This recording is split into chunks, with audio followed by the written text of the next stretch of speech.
Everyone at Jingdu Hospital knew. There was a strange girl in room 23. Every day, she hurt herself 99 times. She even disappeared on purpose. None of the doctors wanted anything to do with her. But who would have thought? On my first day as an intern, she chose to disappear. To keep my job, I had no choice but to call her. What I did not expect was that the girl, always so aloof, answered immediately. Come get me in the dead-end alley to the right of the hospital. I just cut my wrist. I have no strength. I cannot walk. During evening rounds, the patient in bed 23 was gone, leaving behind only a bed of rumpled sheets and a pink, scuffed thermos with chipped paint on the nightstand. She did not answer her phone. My head buzzed with panic. This happened on my very first night as an intern. I did not dare alert my supervisor. I could only keep messaging her. Miss me, you were not in your room during rounds. Please return as soon as you see this message. Please come back to the ward immediately. This is my first night shift. If something happens to you out there, I cannot take the blame.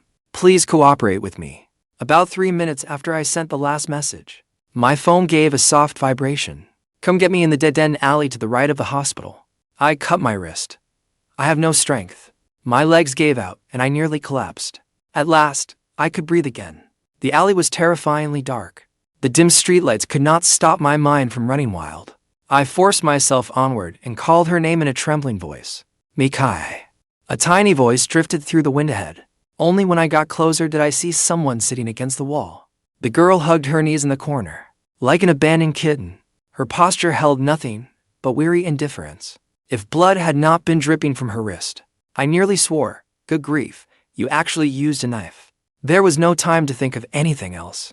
I quickly gave her a basic bandage. Does it hurt? Obviously. It hurts, yet you still want to die. I put on a stern face to scare her. Do you know, if that blade had slipped just a little to the side, I would be looking at your corpse right now. She clicked her tongue. What a pity. That blade was a fraction away from killing you, and you still plan to try again. I tied the gauze tighter, looking at that young, beautiful face. My chest tightened with frustrated disappointment. You treat your life like it means nothing. Do your parents know? She slowly raised her eyes and glanced at me. Uncle, you sure love telling people what to do. Do your parents know? Call me big brother, I snapped. I am only 2 years older than you. With that, I grudgingly helped her up. She looked thin, but she was unbelievably heavy. Leaning on me, she nearly snapped my poor old back. Afraid she would pass out on the way, I forced myself to make conversation. You called me big brother. So tell me why you are determined to die. I am looking forward to being reborn. Why can you not just keep living? Who would kill themselves if life were worth living? That left me completely speechless. I truly could not win an argument against this girl. All I could do was gasp for breath as I dragged and supported her toward the alley entrance. I was terrified she would bleed out and die in this pitch-black place. Even in that condition, she complained that I had no flesh on me and that the bones in my back were painfully poking her. Shut your mouth. I was grinding my back teeth to dust.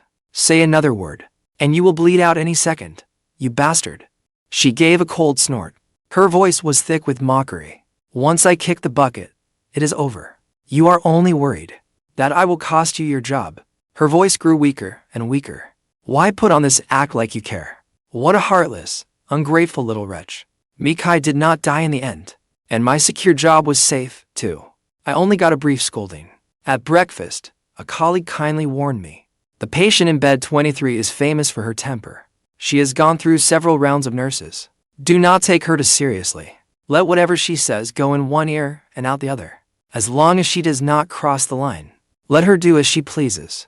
I nodded quickly as I chewed a cold bun. Got it. He leaned closer, about to add more advice. But suddenly ringing call bell pulled him away. Chewing a meat bun with barely any meat in it, I opened bed 23's chart. Mikai female, 19 years old, advanced osteosarcoma. Those 5 words were practically a death sentence. Beside her name and age, they made my heart ache. I could not help wondering, what kind of parents would give their daughter a name that began with me? Strange as the name was, she might not even live to see 20. On my second day caring for Mikai, I got a taste of how difficult she could be. When it was time for her injection, she flatly refused. She leaned against the headboard, scrolling on her phone, not even bothering to look up. She was openly being difficult. Can this lousy shot save my life? I tried my best to persuade her. Only active treatment can give you hope of recovery. You are still young. What hope? She cut me off. She tipped up her beautiful, world-weary face and looked at me with a cold smile. Big brother, do you not understand? First, you give someone hope. Then you let them die in despair, clinging to it. That is true cruelty. Forget it. I know I have nothing in common with you able-bodied people, with all your limbs intact. If it were me, I looked into her eyes and calmly said, I will say it again. If it were me, I would fight with everything I had for treatment. I would grasp that sliver of a chance to live. What if I really survived? She looked away.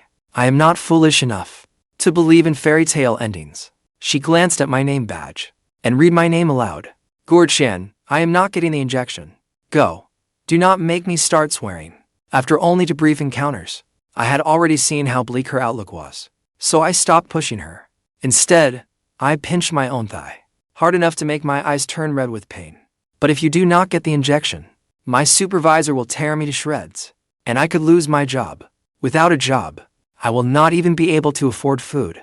Mikai frowned and looked at me in annoyance. So this is emotional blackmail, just phrased differently. You are using someone who is about to die to choke me like this. You have some nerve. I did not say a word. I only stared at her with red, pleading eyes. After holding out for a while, Mikai finally gave in. Damn it, you win. With an impatient look, she held out her arm. She casually rolled up her hospital gown sleeve, revealing her slender wrist bone. She was still muttering curses, but she had agreed to the injection. I knew it. Last time, even after she cut her wrist, she saw all my messages begging her, and still let me come get her. This girl was hard as stone with her words, but soft as butter at heart. Maybe I was too nervous. My very first injection went off target.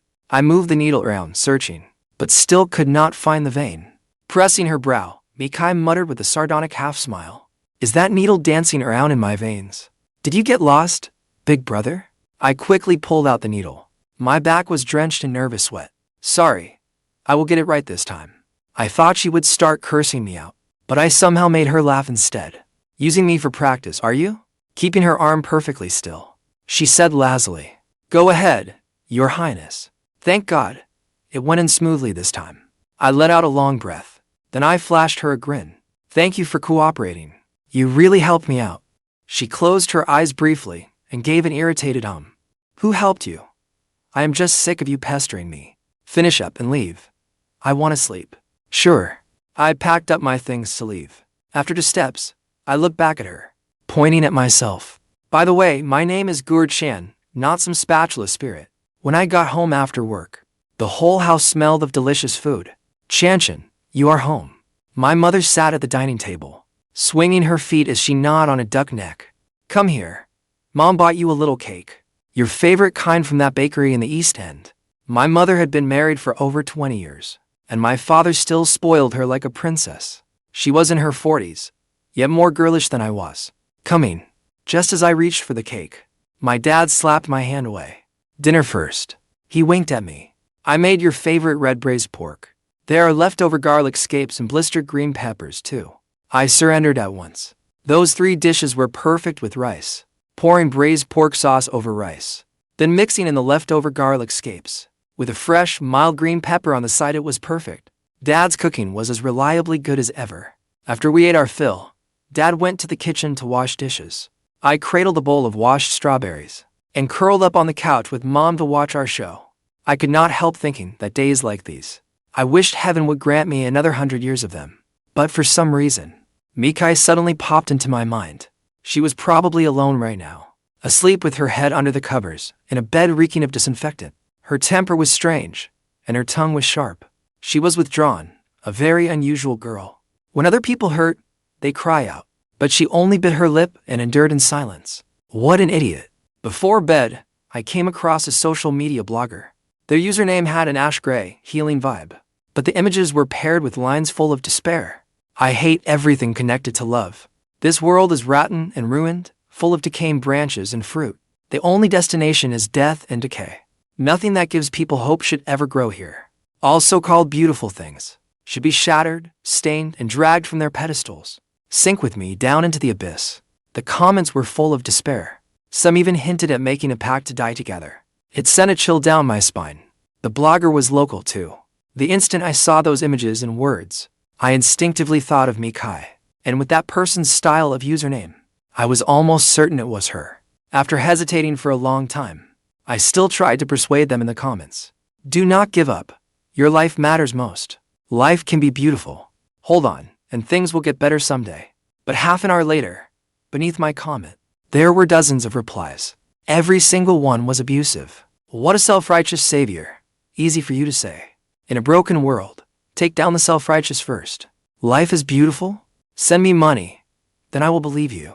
Mister, when other people are starving, not flaunting your feast is kindness. If your life is comfortable, just live it yourself. The replies kept piling up, and the hostility was overwhelming. For a moment, I did not know how to respond. I could only quietly close the page.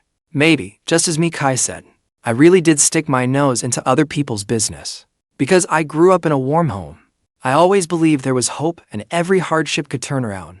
I chose the profession I considered most sacred when I was young, with reverence for life in my heart, wanting to persuade people to hold on to theirs. During morning rounds, Mikai was curled beneath her blanket, her face pale and wan. Where does it hurt? She closed her eyes and ignored me completely. Is your body hurting again? She still ignored me. When I pressed again, she got annoyed. She lifted her eyelids and snapped weakly. I am practically dying, okay? Stop bothering me. My hand paused over my pen. Knowing her temperament by then, I did not get angry. Instead, I softened my voice. Could you please cooperate with me? If I do not get the details, my supervisor will chew me out. She rolled her eyes. Such a pain. But she still answered properly. My spine hurts, and so does my lower back. It is a constant, piercing pain, like knives slowly drilling into the gaps between my bones. It hurts enough to make you want to die. She looked away. I am going to sleep. Okay, thank you for cooperating. Before I left, beside her bed, I stuck up a colorful sticky note. Mikai glanced at it and gave a soft huff, trying to soothe me like a child. Are you, big brother? Yet she did not throw it away.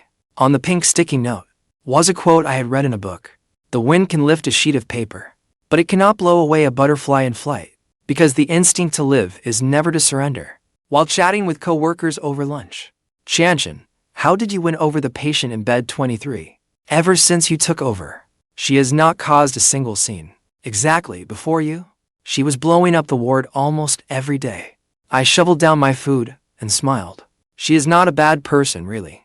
Her temper is just a little strange. She is like a puffed-up little kitten. Pet her the right way, and she is fine. As we spoke, a group of people suddenly came in from the elevators. The woman leading them wore a bright red trench coat. One click of her stiletto heels, and she owned the room. Seeing me look over, my co-worker Jojo lightly nudged me with her leg. She lowered her voice and said, "That is the mother of the girl in bed 23. I froze. She looked far too young. She looked barely into her early 30s. Jojo shook her head, sighed, and said, "Just wait. They are about to raise hell again." Within minutes, Mikai's explosive roar came from room 8. "Who said you could come? Get out." She shouted until her voice cracked. I could not help worrying. Just then, bed 23's call bell rang. I hurried over. The moment I entered, I heard the woman softly pleading. Kai, I know you have a problem with me, but your body is your own. You still need treatment." Oddly enough, someone behind her was filming with a camera. Mikai stood beside the bed, barefoot on the icy tile floor, her expression utterly dreadful. She looked at me and said at once, "Nurse, they are disturbing my rest. Please make them leave." I had no choice but to mediate. "Family, she is emotionally upset right now. Please step outside for now. Let her get some proper rest." All right. They did not seem entirely unreasonable.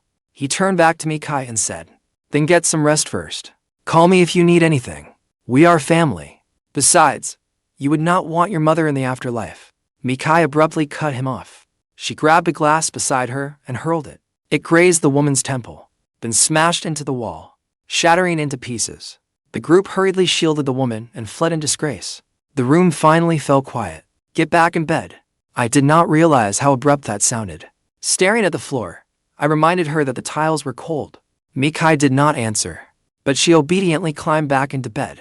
The hand hanging by the bed clenched into a fist. The veins on the back of her hand stood out faintly. When I looked up, I saw her eyes had turned red. My step toward the door faltered. I lowered my voice. Are you okay? She looked away without a word. She tucked herself completely beneath the covers, biting her cheek to keep her emotions from spilling out. Afraid the emotional strain would worsen her condition, I could only soothe her softly. Is there some misunderstanding between you and your mother?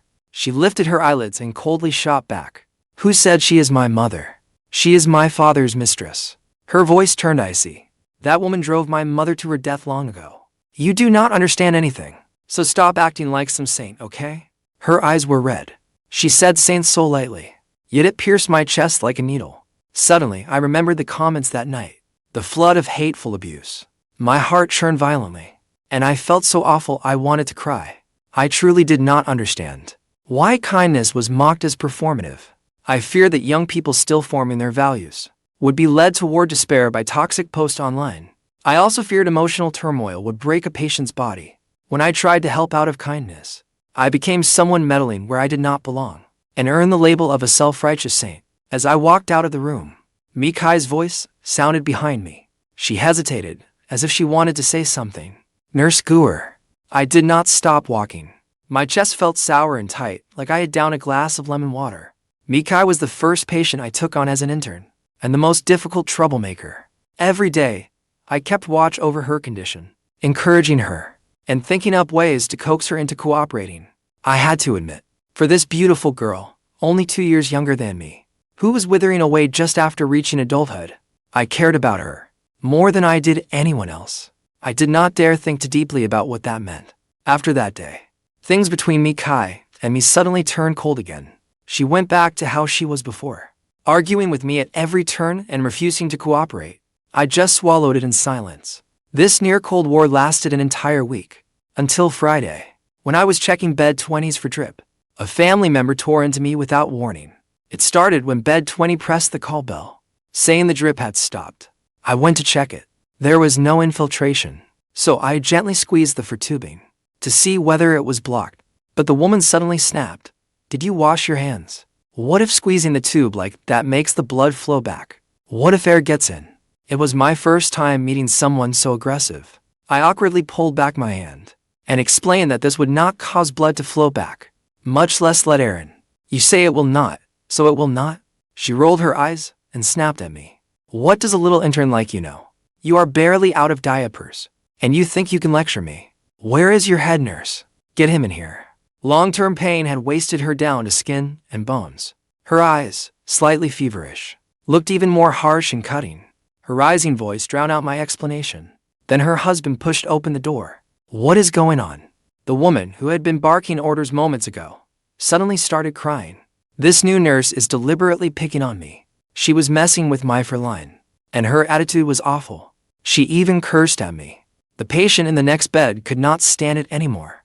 The nurse has been explaining everything politely. You are the one who started insulting people the moment you opened your mouth. Her husband's face darkened as he snapped at me. So what? Isn't he here to work for us? If he cannot take it, he should not be in this line of work. My wife is a patient. Can you not cut her some slack? So what if you are supposed to be angels in white?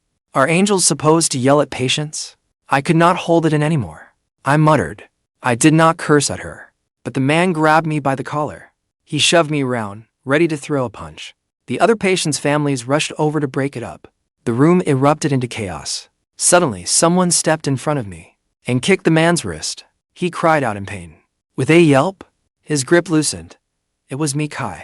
She shoved me behind her, without a word, then grabbed the thermos beside her and hurled it at him. At your age, you are still attacking people like a rabid dog. You dare lay hands on a woman? The middle-aged man looked sturdy, all bulk and fat, but he was a coward who only bullied the weak. Mikai was much thinner than him, but her fearless ferocity had him covering his head and begging for mercy in no time. Stop, please stop, miss. I was only trying to scare her. I was not really going to hit her. I snapped out of it and quickly pulled Mikai back. I am fine. A moment ago, several people could not stop her, but I managed to hold Mikai back. She looked me over from head to toe, making sure I was not hurt. Only then did she toss aside the thermos, point at the man, and curse. If you cannot afford treatment, pack up and go home. Do not come here looking to scam people. And are you here for treatment or to start trouble? Come at me instead. I am dying soon anyway. Starting some trouble would not cost me anything. The medical staff are busy enough. Do not pin your problems on them. Got it. That couple were complete cowards. They nodded again and again. Only then did I notice that the back of Mikai's raised hand was covered in blood, with red swelling around the needle mark. She must have heard the commotion and forcibly pulled out her Ford to run here. That idiot. Perhaps Mikai's fierceness had frightened that couple. For the week until Bed 20 was discharged, they kept themselves in line, and they never filed a complaint against me. Things between Mikai and me eased up too. That evening, JoJo linked her arm through mine and sighed. You two finally made up. Do you know? During that week you were giving each other the silent treatment. The patient in Bed 23 looked like a thundercloud. I wanted to take the long way around her. When she loses it, nobody can stop her. My face instantly turned red. Do not talk nonsense. You make it sound like Mikai and I are dating. I packed up, ready to leave work. JoJo gossiped as she helped zip up my jacket. Chanshin, you are only 2 years older than her, right? JoJo sighed. You two are actually a good match. It is just such a shame about her illness. I am leaving. I was too embarrassed to listen any longer. I could not even bear to wait for the elevator. I turned and slipped into the stairwell, only to run straight into a familiar figure. It was Mikai. Her body went rigid. Without looking back, she muttered, "Damn it. What rotten luck today." She was trying to slip away again. I thought she would obediently come back with me. Instead, she paused, then suddenly ran down to the next floor. Mikai, stop right there. I was not as fast as her. By the time I chased her downstairs, my chest was tight from panting. I could only watch as she got into a taxi, afraid something would happen to her. I hailed a cab and followed her. Follow that taxi ahead. The cab driver got nosy. Chasing your girlfriend? Young couple, having a fight? Yeah, I answered vaguely. Hold on tight. The driver looked dead serious. I have got some serious driving skills. I guarantee we will catch her. That little punk is flying. The driver had not been boasting. He tailed her steadily the whole way. We reached the entrance to a crowded old neighborhood. The meter came to 42 yuan. I handed the driver 50 yuan. Thanks, keep the change. Mikai clearly had not noticed that I was following behind her. She held her yellow hospital wristband. As she wandered into a lively little alley, she finally stopped at a fried rice noodle stall. The owner was a very young man, about Mikai's age. He was thin, with neatly cropped hair, a pointed chin, and a crisp voice. I heard him call her Keikai, asking why she had not come by in so long. The two were clearly close. I suddenly remembered that while chatting, Mikai had said there was someone she wanted to protect. This boy, was he the one she wanted to protect? For some reason, the thought made my chest tighten. Maybe the fumes from the stall were getting to me. Gu Heng. I heard her call him. I am hungry. Make 2 bowls of rice noodles, 1 with extra chili and extra vinegar. The young man looked up, startled. Since when do you eat spicy food? Mikai suddenly turned around. Her gaze cut through the haze and landed on me. You followed me all the way here. You have not had dinner, have you? Too scared to get an injection. But you have the nerve to stalk me, huh? Big brother. I had been caught red-handed. I stood there awkwardly, momentarily forgetting to tell her to return to the hospital. The young man immediately put down his spatula, eyeing me warily. Who is he? He bristled like an angry little dog. A nurse? Mikai replied unhurriedly. But my heart sank a little further. Only then did the young man's expression soften slightly. Without a word, he turned up the heat. Mikai asked, "Want me to help?" He pushed her away from the stall. The fumes are choking. Stay back. I could not help studying the young man. He was skinny. Really skinny. He stood about 5'9" and weighed maybe 130 pounds. The young man was so thin, it looked like a gust of wind could knock him over. Yet he swung that heavy iron walk until it whooshed through the air. Before long, 2 bowls of fried rice noodles were ready. He took 1 serving and slapped it down in front of me. His face was sour. Enjoy. Mikai was clearly used to his bad temper. She unwrapped a pair of disposable chopsticks and handed them to me. Try it. He really knew how to fry noodles. The instant I took a bite, tears rushed into my eyes. Not from being moved. The spice had made me cry. A layer of chili peppers was buried beneath the noodles, drowned in a lethal amount of aged black vinegar. 1 bite, and the sour heat was like a thunderclap, exploding across my taste buds. My reaction startled Mikai, but she did not make much of it. I will have this one, She grabbed the chopsticks and took a bite herself. Her expression changed at once. The young stall owner busied himself clearing the walk station. Too guilty to meet my eyes. What? Did you not tell me? To make that uncle bowl extra spicy and extra vinegary. The word uncle nearly gave me a heart attack. I suddenly remembered the first time I met Mikai. In that pitch-black alley. Her lips curled in a mocking smile, full of contempt for the world. She had grinned wickedly and called me uncle. Those two really did have similar tempers. Mikai had clearly thought of it too. She glanced at me, looking unusually embarrassed. Sit down. I will make you a fresh bowl. I had not expected her to know how to stir-fry too. Before long, a steaming bowl of fried rice noodles was set before me. It looked, smelled, and tasted perfect. Eat. Thanks. How much is it? I will pay for it myself. And when you are done, you are coming back to the hospital with me. You are still a patient. You cannot keep running off. She gave an impatient hum. I know. I had to admit. Mikai was a great cook. I polished off the whole plate of noodles. I let out a satisfied burp, then looked up and signaled to her. Back to the hospital. Mikai laughed at me. What? Have you got automatic navigation? She rose and walked over to the young man's stall, slapping a bank card onto the counter. It is Chengxi's birthday today. I wanted to buy her a gift, but I have not had a chance to go out lately. Take her to pick something out for me. Save whatever is left for Chengxi's tuition. A cigarette hung from her lips. Then she caught me reaching for my lighter from the corner of her eye. She paused and put the cigarette away. That girl is bright. Make sure she keeps studying hard. One day, she will make something of herself. The young man handed the card back. I do not want it. Mikai's face darkened. You will not even listen to your sister now. Enough with the nonsense. Take it when I tell you to take it. On the way back, afraid she would throw a fit and run off again, I simply rode the bus back to the hospital with her. We sat side by side in the back row. The window was open, and the night wind poured in, tossing her short hair into a mess. Yet it could not blow away her clean yet fragile presence. On an impulse, I asked her, was that your boyfriend? The instant the words left my mouth, I regretted them, afraid she would get the wrong idea. I was about to explain, but her answer came first. No, we grew up together. He is family, like a little brother. He has a younger sister too. The two of them have no family to speak of. They have always had a hard life. Normally, given her personality, she would not want to say much more, but she stared out the window, patiently explaining. He even saved me when we were children. I practically watched him and Chengxi grow up. They're like my own younger brother and sister. He can be sharp-tongued, but he has a good heart. Do not take what happened just now to heart. I quickly shook my head. It is fine. I was not really going to hold it against some young guy. That bus was strangely empty. We sat in the back row, listening to the wind rush past. We chatted on and off. I do not know why, but Mikai that night felt a little different from usual. At least, her weariness with the world had eased. She seemed more relaxed, as if some small thing had briefly made her reconcile with the world. Once we entered the hospital, I walked her to her ward. When I turned around, I ran into Jojo and Fang Yuan.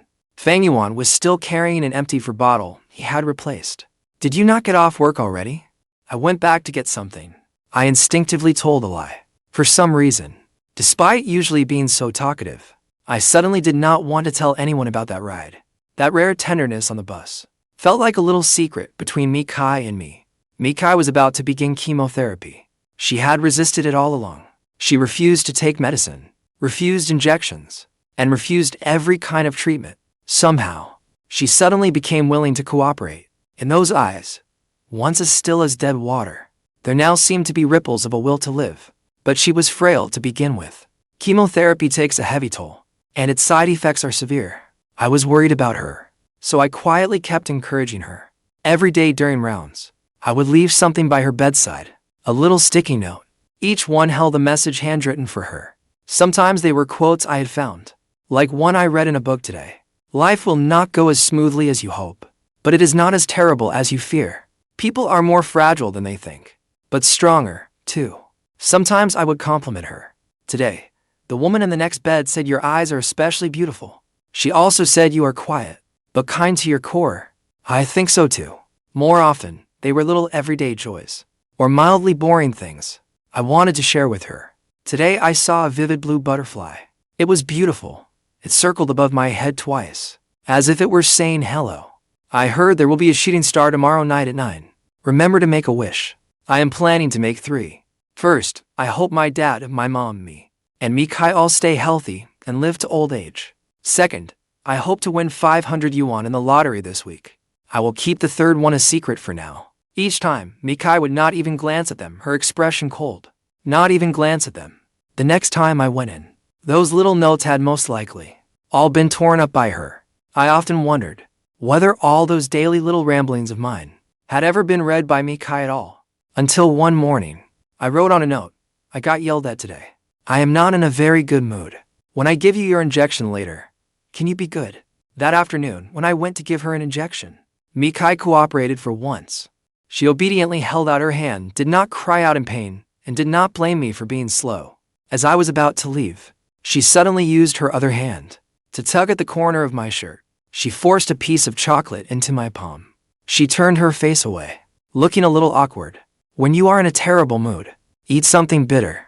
Fight poison with poison. Stop wearing that long face all the time. You look ugly as hell. I looked down at my palm for a moment. Then I flashed her a grin. Thanks, but actually she was wrong. I unwrapped that chocolate and ate it. It was not bitter at all. It was very sweet. Mikai's chemotherapy side effects had not fully set in yet, but my world was split apart by a bolt of lightning. I uncovered my father's secret on his phone. He had betrayed his marriage. The other woman was a co-worker, a single mother with a son. I had met her a few times. I had always called her Annie Wong. Even more unbelievable, her 7-year-old son was actually my father's child. On my father's phone, I found a second account he had forgotten to log out of.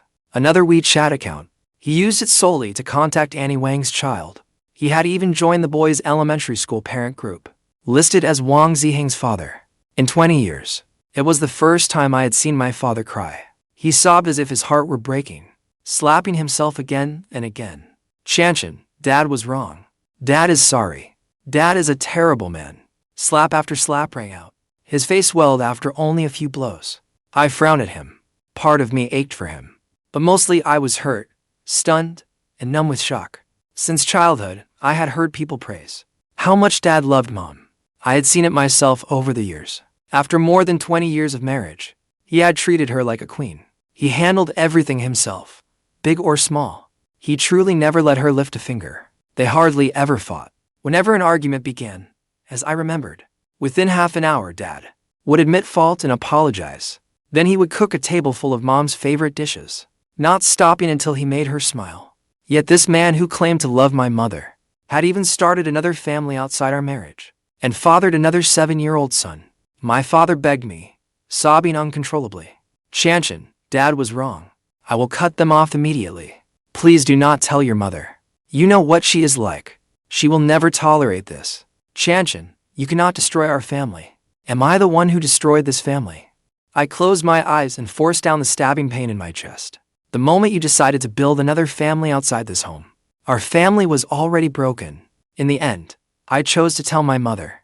She had the right to know. I did not want her one day to discover everyone had been lying to her, including her own son.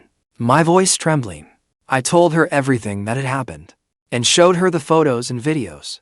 My mother was unusually calm from start to finish. So calm it was frightening. The woman who once drank with her best friend, her cheeks rosy, and yelled at the top of her lungs at Fang Hai, "If you ever dare have another woman, I'll kill that woman of yours, you bastard." When she was truly betrayed, took that stab with such calm. Mom, I looked at her, my heart aching. Are you really okay? I am fine. She could even smile. Do I look like something is wrong? She took a bottle of red wine from the cabinet and filled a glass. She sat cross-legged on the sofa, sipping it little by little. It is only cheating. What is the big deal? She drained the glass. My mother looked up. Call your dad and tell him to come home for dinner. I watched blankly as she walked into the kitchen. She tied on an apron, then turned on the stove and heated a pan. But she had hardly cooked in years. My father soon came home. The moment he walked in, he glanced at me and understood everything. He hurried to the kitchen door, placing his hand against it. But it was as if all his strength suddenly left him. In the end, he did not push it open. He simply stood silently outside the glass, his feet rooted to the floor. Until Mom came out carrying the dishes. She had made for simple home-cooked dishes. They did not look, smell, or taste particularly good. Cold lotus root salad, poached shrimp, and hot and sour shredded potatoes, plus scrambled eggs with tomatoes.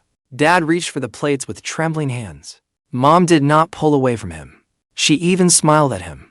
"Let's eat." But Dad dropped to his knees with a thud. He began slapping himself hard again, apologizing over and over. "I was wrong. I am not even human. I should never have done something so vile. And I never should have lied to you all this time." As for Wang Shifan, I have no feelings for her at all. In stark contrast to my father's torrent of tears, was my mother's calm. She poured herself some more wine, then finally looked up at him. "Get up?" A man who should stand tall and proud, kneeling on the floor. What kind of sight is that? When Dad refused to get up, her voice turned low. "Do not make yourself look so pathetic in front of our son. You had the nerve to carry on outside for all these years.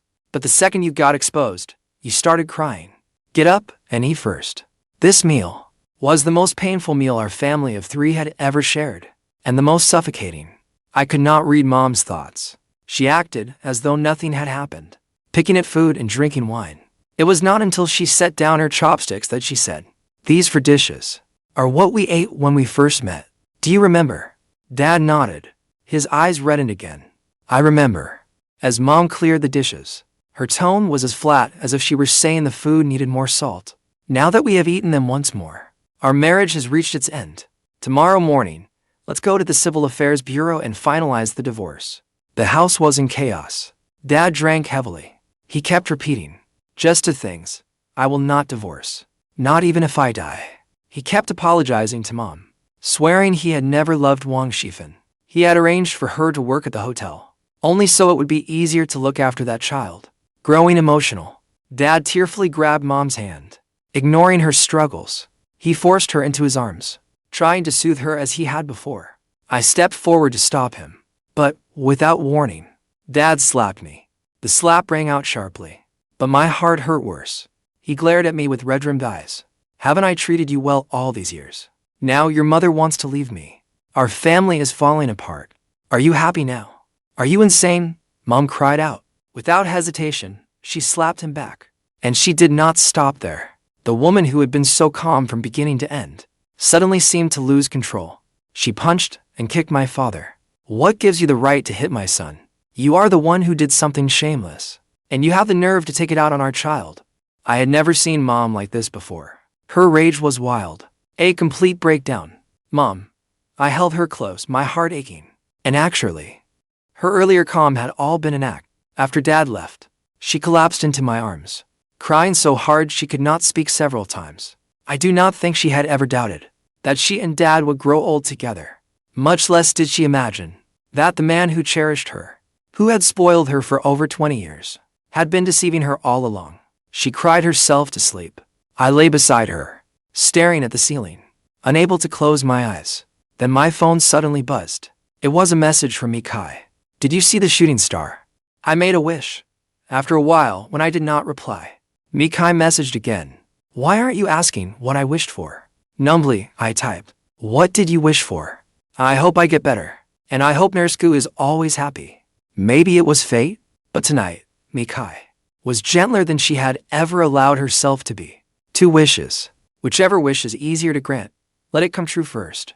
I do not know why, but after holding myself together all this time, even when the father who had doted on me for 20 years had slapped me so hard, I had not shed a tear. Yet the instant I saw Mikai's message, I suddenly fell apart. Tears fell onto the screen, blurring every word. "Then let Kai get better first. That one seems easier to make happen." The next day, the moment I entered room 8, Mikai's eyes settled on my face. As I inserted her needle, she did not fuss this time. She only kept staring at me. "Something's on your mind. You're unhappy." It was not a question. It was certainty. "No." I lowered my eyes, tidying the needle. For some reason, whenever Mikai showed concern for me, I felt like crying. After I finished, I asked how she had felt last night. She nodded seriously and said it did not hurt. The old man in the next bed cut in. How could it not hurt? This girl in bed 23 was pale from pain last night, and she was still tapping away on her phone. Young people should not try to tough it out. If something hurts, tell the nurse. I quickly turned back. Why did you not tell me you had a reaction last night? Mikai tilted her head and said nothing. I carefully questioned her about everything that had happened last night. Only then did she explain softly. I was in a bad mood. I did not want you to worry. Silly girl, I said. Before I left, Mikai stopped me again. After hesitating for a long time, she pointed to the spot by her bed where I usually left the notes. She pulled out a yellow sticky note from somewhere. This is yesterday's. Her voice was quiet, and it sounded almost aggrieved. You have not given me today's yet. After a busy morning, I finally found time to write Mikai a note. But each time I picked up my pen, I did not know what to write. Then I suddenly understood why so many people used to call me a self-righteous do-gooder. People who live in warmth tend to see the goodness and beauty in this world. They want to press life's beauty into others' hands, forgetting those people are already mired in the mud, unable to see the light. I tore up and rewrote today's note again and again. In the end, I did not copy any more uplifting, healing quotes. I simply wrote, sincerely, I am in a terrible mood. Really, really terrible. But seeing you seems to make it a little better. I hope seeing me does the same for you. When I finished, my face grew warm. I was afraid my feelings would slip through those few lines, and she would understand. I was still debating whether to tear it up, when someone suddenly snatched the note away. I looked up. Mikai held up her bag in one hand and clutched my sticky note in the other. Her eyes swept toward me, and I suddenly felt nervous. I feared she would understand, but I also feared she would not. Mikai read it for a long while. Her expression barely changed.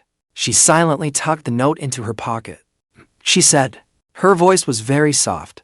Only after she walked away with her bag did I realize what she meant me to. Seeing you makes me feel a little better too.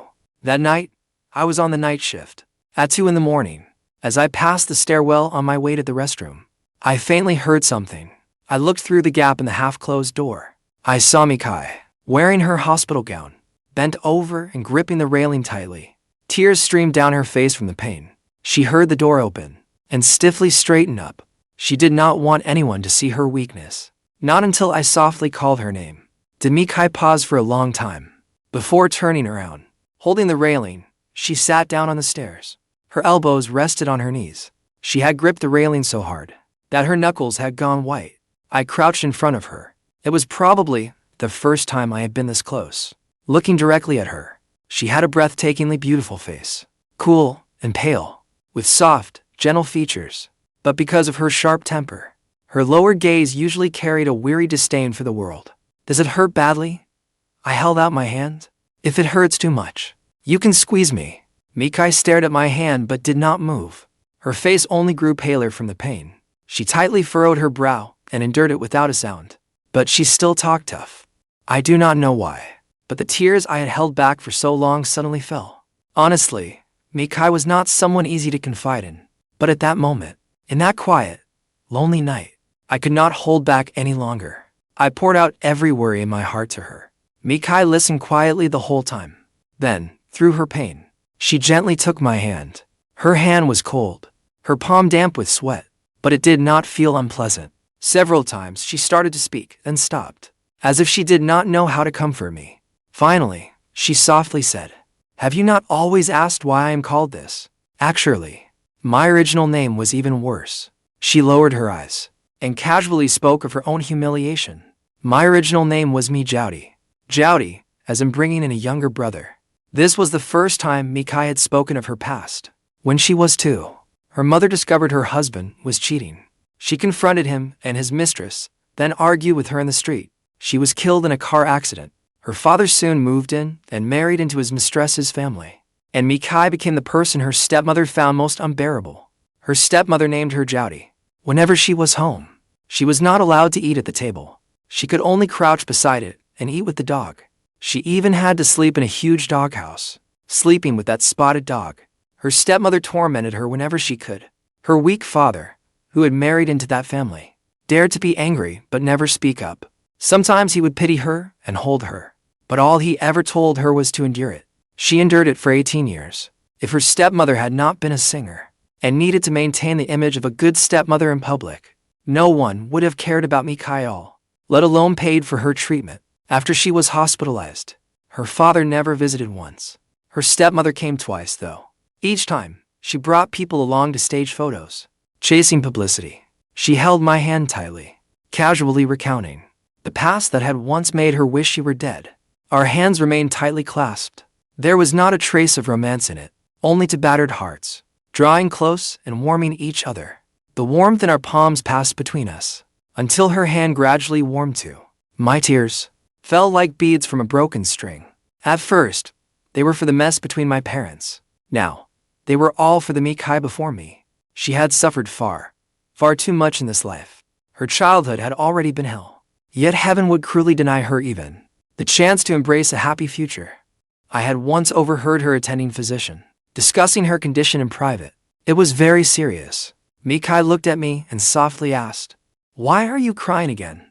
I could not tell her I was crying for her, so I awkwardly changed the subject and brought up the account I had come across that day. The dark aesthetic blogger from her city. To my utter surprise, that person really was not Mikai. I pulled up the screenshots and video I had saved that day and showed them to her. Mikai only glanced at them twice before handing my phone back. Then she explained very seriously, "That really is not me. When I encounter something beautiful, my first instinct is never to destroy it." She quietly held my gaze, her words slow and soft. "It is to do everything I can to protect it. If I love a flower, I would never pull it up by the roots or crush it in my hands. I would only want to quietly stay beside it and watch it bloom little by little." She raised a hand and awkwardly wiped the tears from my face. "You are not some sanctimonious do-gooder. Your heart is just as soft, too kind. That is the brightest thing about you. Do not listen to what those trolls say." She turned over her wrist and showed me the inside. It was densely covered in old scars, some deep, some shallow. "Everything you said to me, I took it all to heart. I have not done anything foolish again, and I have not hurt myself again." She looked at me, a faint smile tugging at her lips. "I think Nurse Gur was right. There are still beautiful things in this world, worth holding on for." That early morning, in that cold, dim stairwell, two broken hearts clung tightly together, becoming each other's brief refuge and salvation. We encouraged each other and promised that once Mikai finished chemotherapy and regained some strength, we would take a train together to the northernmost part of the country. We would explore the ancient forest together and watch the dazzling aurora together. Later, we talked about my family. My dad refused to sign the divorce papers. Every single day, he waited below our building, desperately begging, hoping for the day my mom would soften. He came to see me several times too, apologizing through tears. He dredged up countless memories of our once happy family of three, trying to sway me with emotion and turn me against her. But when Mikai heard about it, she simply looked me in the eyes and said gravely, "Never forgive him on your mother's behalf." Mikai was right. Whether to forgive him was my mother's choice to make. I neither wanted to nor would I ever use so-called family bonds to pressure her. After my night shift, I took a taxi home. The moment I arrived downstairs, I heard a fierce argument. My mom was clutching a coat in her hand. She had clearly been about to come downstairs to meet me, but my dad had blocked her at the building entrance. His eyes were bloodshot. "I really know I was wrong. Can you not give me one more chance? We have been married for over 20 years. Can you really throw it all away just like that?" His voice gradually choked with tears. "Search your conscience and ask yourself, apart from this one thing I hid from you, how have I ever wronged you in the past 20 years? I could not bear to make you work outside and suffer other people's scorn. I could not bear to let you lift a finger at home. I only wanted you to live comfortably at home as a lady of leisure. Just because I made this one stupid mistake, you are going to erase all the good I have done for 20 years. All of it." My mom looked at him quietly, but her voice trembled badly, as if it might shatter at any moment. "No one has ever denied the good you did for over 20 years. How you treated little Shovel and me. Everyone saw it. But good deeds cannot erase wrongdoing. This marriage was not carried by you alone. You had endless business dinners and loved to drink. Every time you came home dead drunk, even in the middle of the night, I had to get up and make you hangover soup. I had to kneel on the floor and clean up your vomit. You cared about appearances, so I always made you look good in public. I never contradicted you. You did not want me working outside, so I quit my job and willingly stayed home to care for you and raise our child." She held his gaze. "Fang Hai, let us part on good terms. We were husband and wife once, so be a man and leave with some dignity. Do not make me despise you in the end. In the end, my parents did divorce. My mom drafted the divorce agreement herself. As the one at fault in the marriage, my dad was to leave with nothing. The house, the car, and the savings were all left to my mom and me. My dad actually agreed. The day he signed the agreement, his hand shook like a leaf. His 3-character name took several pauses before he could barely finish writing it. I stood beside him and watched coldly. All I felt was bitter irony. It turned out someone really could treat you well for 20 years without fail, and be good to the family. Yet all the while, in dark corners beyond everyone's sight, building another family with another woman, with children already running around. Mikai's reactions to chemotherapy worsened by the day. Vomiting, hair loss. She had lost another 11 pounds or so. Already slender, she now had a frighteningly pointed jaw. I was frantic with heartache. Sometimes, before entering her room, I had to brace myself. When we first met, she had slit her wrists. She was curled up at the mouth of a rundown alley, her hands covered in blood. Her face was still so innocent, yet she was a beautiful, carefree young girl. But in just a few months, the illness had reduced her to a shadow of herself. Her bones jutted out after all that weight loss. Her head had been shaved bare for chemotherapy, and her face grew paler by the day. Every time I saw her, I wanted to cry. Instead, this patient had to comfort me. Nurse Guer, do you think my new hairstyle looks cool? I am improving. The needle did not hurt at all today. I had to hold bowls at lunch, and now I am hungry enough to eat a cow. Here, this is my new stash of chocolate. Next time you want to cry, break off a piece. Use chocolate to fight tears. Nurse Guer, I think I saw that blue butterfly you told me about today. It was really beautiful. That once defiant, pessimistic, difficult girl, in the days illness tortured her, kept finding her own ways to comfort me. Nurse Guer, as I was rushed off my feet, I suddenly heard a familiar voice. I looked up and to my surprise, saw Heng. A girl of 12 or 13 stood beside him. She had none of the brash energy she showed last time. Her eyes red. She asked me, "Do you remember me?" I remember. I nodded. Mikai is in room 8. You to go ahead. I cannot get away right now. Okay. When I looked up after I finished, I found them still standing in the hallway. Can you not find the room? No. She sniffled. Is Sister Kai about to die? She whispered those last 2 words, as if afraid they would frighten her. My chest tightened, and my nose stung with tears. Do not say that. She will get better. Heng lowered his head, tears streaming down his face. Sister Kai never told us the truth. She only said it was gastritis, and that she was in the hospital to recover, and I actually believed her. Afraid the girl would see my red-rimmed eyes, I lowered my head and tittied the desk.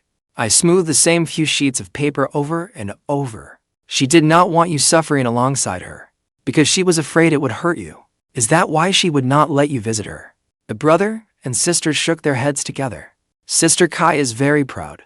She has always treated herself as my sister and Chengxi's older sister. We are not related by blood, but she has always sheltered us from the storm. She is too proud. She did not tell us, because she did not want us to see what she looks like now. They looked at each other, both too close to tears to speak.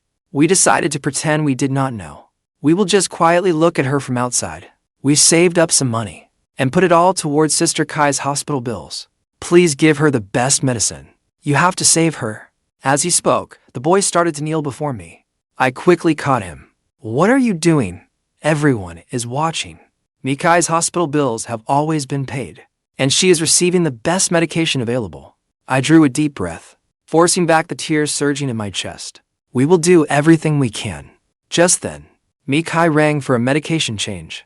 The brother and sister followed behind me, crying as they walked, keeping their sobs very, very quiet. I deliberately left the hospital room door slightly open. As I treated her wound, she was still in fairly good spirits. Leaning against her pillow, she told me a corny joke she had just seen online. There was a guy who loved telling terrible jokes. One day, he went to tell them by the sea. He never came back. Why? I played along and shook my head. Because the sea laughed so hard, it swept him away. I forced a smile. That joke is ice cold, right? Mikai raised an eyebrow. I think so too. She paused. Her gaze drifted to the door, and she asked softly, have those 2 little idiots left? I froze for a moment. You knew? Yes, I wanted to use the restroom earlier. and saw them the moment I opened the door. Do you want me to bring them in? Mikai shook her head. If they see me like this, they will only cry harder. Besides, she smiled at herself bitterly. Isn't this look of mine humiliating? I tucked her blanket around her. Then I softly objected. Do not talk about yourself that way. The doctor says you have been recovering well lately. Okay. From that day on, Heng and his little sister came to the hospital almost every day. They never went inside. They only hid outside for a quiet glimpse of her. Sometimes they brought food and drinks, pressing them into my hands, telling me to say they were from me. But Mikai was far too sharp. She was never fooled, not once. All three were good people, carefully keeping secrets from one another, while worrying over each other. Unfortunately, Mikai's body did not gradually improve as everyone had hoped. Chemotherapy could not stop the cancer cells already spreading through her body. Instead, day after day, it drained away the last of her strength. Mikai gritted her teeth and held on. Her growing will to live kept her going, forcing her through that bitter winter for blizzards. Tomorrow was the first day of spring. Mikai and I made a pinky promise. We promised to have vegetable wraps together tomorrow, and I would wheel her to the little garden below the ward for some fresh air. Before bed, she chattered like a child, hoping that when she went to the garden tomorrow, she would see that blue butterfly again. But after 9 that night, without any warning, Mikai began vomiting blood in great mouthfuls. When the nurse on duty found her, we immediately rushed her into the resuscitation room. But she clutched my hand tightly, refusing to let go. Her hand was so thin, it was little more than bone. Veins stood out on its back, every knuckle stark. Yet she held on with every ounce of strength she had. I was sobbing too hard to speak. Be good, let go. The doctors will save you. I will be waiting right outside. Mikai, you have held on for so long. Do not give up at this critical moment. Tomorrow we are still going to see the flowers in the little garden. You big idiot. Very slowly, she pulled a weak smile from me. Then, with difficulty, she pressed something into my palm. Only then did she slowly let go. Mikai was wheeled through the cold doors of the resuscitation room. My whole body rigid, I leaned against the corridor wall, as if every bit of strength had been drained from me. I slowly slid down the wall to the floor. Clutched in my palm was the thing she had given me. It still held her body warmth, hard and solid. I opened my hand and saw a piece of chocolate. For no reason, my mind echoed with something Mikai had once said. When your heart feels bitter, when you want to cry, put a piece of chocolate in your mouth. Fight bitterness with bitterness. It felt like a massive boulder was crushing my chest. I could barely breathe. I stayed slumped there, on the cold tiles outside the resuscitation room. My mind had shut down. It was completely blank. I do not know how long I waited. The red light above the resuscitation room went out. I saw the attending doctor emerge, but my legs were numb as lead. No matter how hard I tried, I could not stand. Not one of Mikai's relatives had shown up, not even her biological father. The exhausted doctor shook his head at me, delivering the cruelest possible verdict. Standing beside me, Jojo covered her mouth, unable to hold back her muffled sobs. After spending these months together, even Jojo, the nurse who had initially kept her distance from Mikai, that difficult troublemaker, like the plague, could not stop herself from crying. Yet I could not shed a single tear. My chest felt ready to burst. That suffocating feeling was like being thrown into the deep sea, water pressure crushing my lungs from every side, leaving no air to breathe. Numbly, I pushed away those trying to support me, and frantically searched my pockets. Where was the chocolate? Where is the chocolate Mikai left me? At last, I found that familiar wrapper. My hands trembling, I tore it open. I shoved the entire piece of chocolate into my mouth and chewed desperately. Mikai, you were right. When bitterness reaches its limit, you cannot cry anymore. But I did exactly what you said. Where are you? Mikai, you big liar.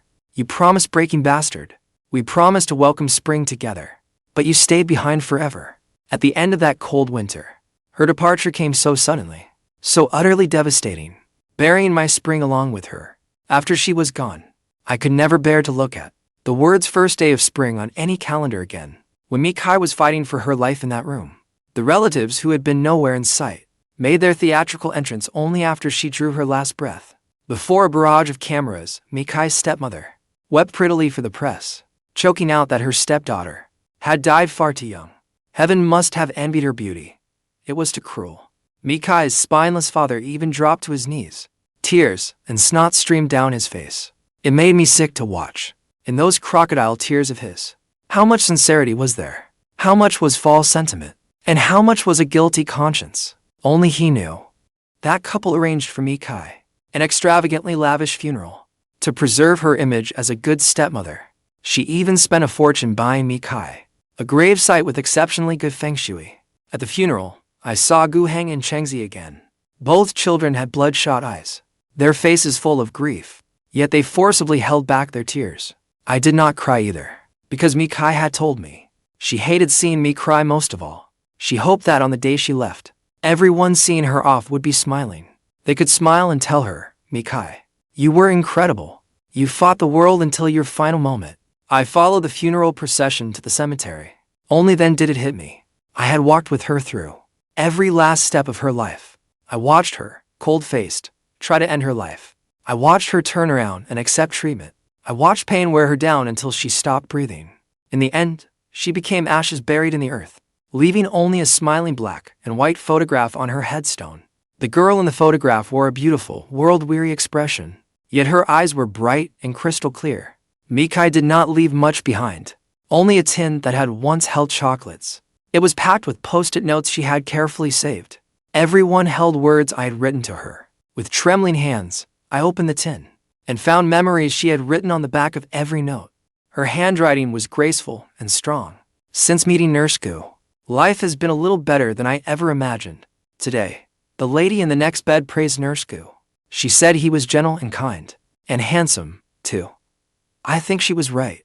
Today I saw the blue butterfly Nurse Gu told me about. It really was beautiful. If I am not lucky enough to recover, I hope I can become a blue butterfly and come see Nurse Gu one more time. I saw a shooting star tonight, but Nurse Gu was not there. Actually, I lied to you. I did not make 2 wishes. Wishes would be wasted on this body of mine. I only wish Nurse Gu happiness for the rest of his life. Every note was filled with the little thoughts she had never spoken aloud. Dozens of notes. She never once told me she liked me. Yet with every stroke of her pen, her feelings rang out like thunder. That stupid idiot always made me cry. Among Mikai's belongings, there was also a letter she had written long before. A suicide note she had written long ago. It was in a neat envelope. The front read, to be opened personally by Nurse Gu. I steeled myself for a long time before opening the seal. Then I took a long time to read it, little by little. Nurse Gu, I am so sorry. By the time you read this letter, I will no longer be in this world. When people imagine the world after they are gone, they cannot help becoming sentimental. I keep wanting to write. What a shame. What a terrible shame. At my weakest, most painful moment, I met someone who made me want to live one more time for him. But if you are reading this letter, then I still failed. I still remember the first time I met Nurse Gu. I gave you the address because I could not bring myself to refuse. After waiting a little while, I saw an adorable, flustered boy rush anxiously into that alley. I do not know why, but in that moment, though I had no attachment left to this world, I suddenly did not want to die quite so much. Just to tease you, I cheekily called you an old man. Thinking back on it, I was like a schoolgirl, teasing the boy she liked on purpose. So naughty and foolish. When I called you a holier-than-thou do-gooder, I spoke without thinking. I want to sincerely apologize to you, Nurse Gu. I am sorry. You were never a holier-than-thou do-gooder. You are such a pure-hearted boy. Your kindness is the most beautiful and precious part of you. It should never be mocked. Thank you, Nurse Gu, for letting me, on this final stretch of my life, see the goodness in this world. That time on the bus, you asked whether a Heng was my boyfriend. I knew you were only asking in passing, and knew that a useless, dying girl like me could never have anything to do with you. Still, I could not help explaining. He is like a little brother to me, not my boyfriend, because I did not want Nurse Gu to think I like someone else. There is too much I want to say, but the paper is too thin. I will stop here. I hope Nurse Gu lives a long, long life, and that everything goes your way. I hope you meet someone who loves you very, very much, and protects your kindness. Signed, Mikai. Many years later, I stood before Mikai's grave once again. Mikai, after you left, an older woman is in bed 23 now. She is very gentle. She even secretly slipped me some milk candy. Yesterday, I found a stray cat. It has little chrysanthemum-like markings, and it is so well behaved. They were all such little things. But, as I went on, my voice still choked up. I met a girl today. She was incredibly beautiful. I think it was love at first sight. She looked a little like you. Ha, I am kidding. I gently stroked the photograph on her headstone. I did not meet anyone today. I only saw you. That girl named me Kai in the black and white photograph, forever frozen at her loveliest age. Her gaze bold and bright. I looked up and suddenly saw a butterfly flying through the air. It was blue. It landed beside the headstone and lingered for a long time, as if it were watching me, reluctant to leave. My nose stung. Mikai, is that you? Of course, a butterfly could not answer, but that blue butterfly stayed by the headstone for a long time, then circled twice above my head. Before fluttering away, I watched until it disappeared from sight. Then I suddenly remembered what Mikai had written on the back of a note. If I am not lucky enough to recover, I hope I can become a blue butterfly and come see Nersku one more time. I saw you. This time, Mikai kept her promise.